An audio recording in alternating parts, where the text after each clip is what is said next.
ஜெய் ஸ்ரீராம், ஜெய் ஸ்ரீராம். பாரத அன்னை பாதத்தை தொட்டு வணங்கி இன்று இந்து சேவா சங்கம் சார்பாக ஆவடியில் சனாதனத்தை ஒழிப்பேன் என்று கூறிய வார்த்தையை கண்டித்து ஆர்ப்பாட்டம் நடைபெற்றுக் கொண்டிருக்கிறது. எனக்கு முன்னால் பேசிய இந்து இயக்க தலைவர்களுக்கு நன்றியை தெரிவித்துக் கொண்டு, ஏன்னா பல கருத்துக்களை அவங்க சொல்லிட்டாங்க.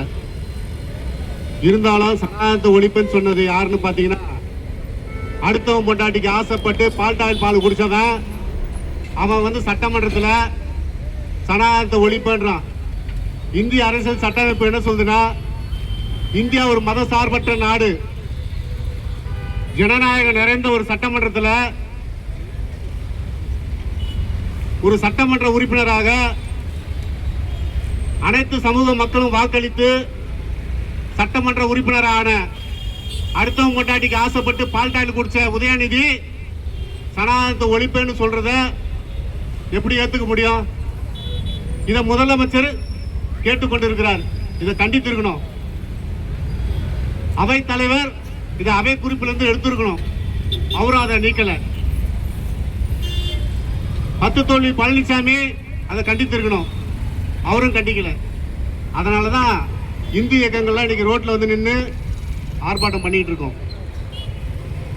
சனாதனத்தை ஒழிப்புன்னா இந்து மதத்தில் இருக்கிற ஏற்றத்தாழ்வை ஒழிப்புன்னு சொல்றாரு. அறிவு கட்டம் முண்டம். திமுகன்ற கட்சி உங்க அப்ப வீட்டு கட்சியா இல்ல உங்க தாத்தன் கட்சியா? அந்த கட்சி அண்ணாதுரை அவர்களால் உருவாக்கப்பட்ட கட்சி. அந்த கட்சி உங்க அப்பா வீட்டு சொத்து இல்ல. அங்க சனாதனத்தை ஒழிடா. நீ இருப்ப, உன் அப்பா இருப்பான், உன் தாத்தா இருப்பான். இதுன்னு உங்க அப்பா வீட்டு கட்சியா? இன்னைக்கு மூத்த அமைச்சர்கள் யாராவது சட்டமன்ற எதிர்கட்சி தலைவராக ஆக்கியிருந்தீங்கன்னா சனாதனத்தை நீங்க ஒழிக்கிறதுக்கு பேசுறதுக்கு தகுதி இருக்கு. அந்த தகுதியில நீங்களா தற்குறிகள். நீங்க பேசலாமா சனாதனத்தை ஒழிப்புன்னு? உன் கட்சிக்குள்ளேயே சனாதனத்தை வைத்துக்கொண்டு நீ பொது வெளியில சட்டமன்றத்தில் பேசுறனா உனக்கு எவ்வளவு திமிரு இருக்கும்? உனக்கு இவ்வளவு பாடம் கொடுத்த இந்துக்கள் பாடம் கொடுத்த நீ திருந்தாம இருக்கிறீங்கன்னா, குளத்தூர்ல உங்க அப்பனை தோக்கடிச்சோம். வரும் உள்ளாட்சி மன்ற தேர்தலை பார்ப்போமா நீ என்ன நிலைமைக்கு போறன்னு? எங்க தமிழக முதலமைச்சர் தேர்தல் பிரச்சாரத்தில் திமுக ஒரு தீய சக்தி என்று சொன்னார். நாங்க இன்னைக்கு என்ன சொல்றோம்னா, வருகின்ற உள்ளாட்சி தேர்தலில் திமுக தீய சக்தியை அழித்தே தீர வேண்டும் என்று நாங்கள் பிரச்சாரம் செய்வோம். இந்த சனாதனத்தை ஒழிப்ப உச்ச நீதிமன்ற தீர்ப்பை மதிக்க மாட்டேன்னு போன வாட்டி நீங்க பேசுனதுனால்தான் மக்கள் இந்த அளவுக்கு உனக்கு பாடம் கொடுத்திருக்காங்க. இன்னமும் அடுத்தவங்க மட்டாட்டிக்கு ஆசைப்பட்டு பால்டாயில் குடிச்ச உதயநிதி திருந்தலைன்னா வருகின்ற உள்ளாட்சி தேர்தலில் உங்க கட்சியே இருக்காது. ஏன்னு சொன்னா, சனாதனம் என்பது ஒரு புனிதமானது. அனைவருக்கும் சம உரிமை கொடுக்கறதுதான் சனாதனம். யாரும் எந்த இடத்துல இந்து தர்மம் இழிவுபடுத்தி பேசினதில்லை. என்னைக்காவது இந்து தர்மம் ரோட்ல நின்று நீ இந்துவா வான்னு சொல்லி நாங்க யாரையா கூட்டுருக்குமா? நீ ஒரு பொது கூட்டத்தில் பொது மேடையில நான் கிறிஸ்தவ மதத்தை தழுவிட்டேன்னு சொல்ற. ஒரு கிறிஸ்தவ மதத்தை தழுவின நீ ஒரு எச்ச பொறுக்கி என் மதத்தை பேசுறதுக்கு என்ன தகுதி இருக்கு? ஒரு இந்து மதத்தை சார்ந்தவன், ஒரு இந்து மத தலைவர் ஒரு கிறிஸ்தவ மதத்தையோ இஸ்லாம் மதத்தையோ எதிர்த்து பேசினா தப்பு. நாங்க அதுல இருக்கிற குறைகளை தான் சுற்றி காட்டுறோம். இஸ்லாத்துல இருக்கிற தீவிரவாதத்தை எதிர்த்து பேசுறோம்.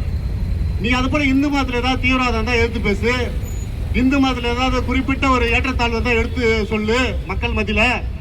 அதை விட்டு டெங்கு மலேரியா அழிக்கிற மாதிரி சனாதனத்தை அழிப்புன்றதெல்லாம் தம்பி அடுத்தவங்க கொண்டாடியா பால்டாயில் குடிச்ச பைத்தியக்காரன் நீ சொல்றதெல்லாம் நாங்க கேட்டுட்டு இருப்போம் நினைச்சிட்டு இருக்கியா? காலங்கள் மாறிக்கொண்டிருக்குது, காட்சிகள் மாறிக்கொண்டிருக்குது, ஆட்சிகள் மாறிக்கொண்டிருக்கிறது. இன்று திரு ஜோசப் விஜய் அவர்கள் தலைமையில மக்களுக்கான ஆட்சி, நல்ல ஒரு ஆட்சியை கொடுத்திருக்காங்க மக்கள். அவர் சினிமாவில் வேணா நடிகனா இருந்திருக்கலாம், பல வேடங்கள் போட்டிருக்கலாம். ஆனா ஒரு அரசியல்வாதியாக ஆகி தமிழக முதலமைச்சர் ஆனதுக்கு அப்புறம் 9:30 மணிக்கெல்லாம் சட்டமன்றத்துக்கு வர முதல் ஒரு முதலமைச்சர். சாப்பாடை கட்டிட்டு எந்த ஒரு முதலமைச்சரும் வந்ததா சரித்திரம் இருக்கா? இன்னைக்கு திரு ஜோசப் விஜய் அவர்கள் சட்டமன்றத்துக்கு சாப்பாடு கட்டிட்டு வர்றதுனால என்ன நடக்குதுன்னா, அவர் விளம்பரத்துக்காக நடிக்கிறதுக்காக கட்டிட்டு வரல. அவர் சாப்பாடு கட்டிட்டு வர்றதுனால சட்டமன்றத்தில் இருக்கிற அத்தனை அரசு ஊழியர்களும் காலையில எழுந்திரிச்சு ஓடிடுறாங்க. ஒரு துறையில இருக்கிற ஐஏஎஸ் அதிகாரியும் சீட்ல வந்து காலைல 8:30 மணிக்கெல்லாம் வந்து உட்காடுறாங்க, 9 மணிக்கெல்லாம் வந்து உட்காடுறாங்க. அவங்களோட பணிகளை கரெக்டா செய்யறாங்க. இதுக்கெல்லாம் தமிழகத்தில் இப்படி ஒரு அற்புதமான ஒரு முதல்வர் கிடைச்சிருக்காருன்னா அதை நாங்க பயன்படுத்திக்க தான் விரும்புறோம். தவிர அவரை நாங்க எதிர்த்து பேசுறதுக்கோ அவரை நாங்க கருத்தில் ரீதியாக மோதுவதற்கோ நாங்க விரும்பல. மக்கள் வந்து பெரும்பான்மையா ஜனநாயக முறைப்படி அவர்கிட்ட ஆட்சியை கொடுத்திருக்காங்க, ஒரு நல்ல ஆட்சியை கொடுத்து கொண்டு இருக்கிறார். ஆனா இது போன்ற தீய சக்திகள் திமுக உள்ள வந்து ஒரு குறிப்பிட்ட மதத்தை மட்டுமே இழிவா பேசுத அவை குறிப்பில் வந்து அவை முன்னவர் அதை நீக்கணும். தமிழக முதல்வர் இதை கண்டிக்கணும். யாராக இருந்தாலும் ஒரு மதத்தை இழிவாக பேசினா உடனே கண்டிக்கணும். சட்டசபைக்குள்ள பேசிட்டு வந்துட்டா அந்த மதம் அழிஞ்சிடாது. அந்த கட்சியும் அந்த கட்சியை சார்ந்த வேட்பாளர்கள் தான் அழிவாங்க. ஏன்னா மக்கள் வந்து இன்னைக்கு வந்து மௌன புரட்சி செய்யறாங்க.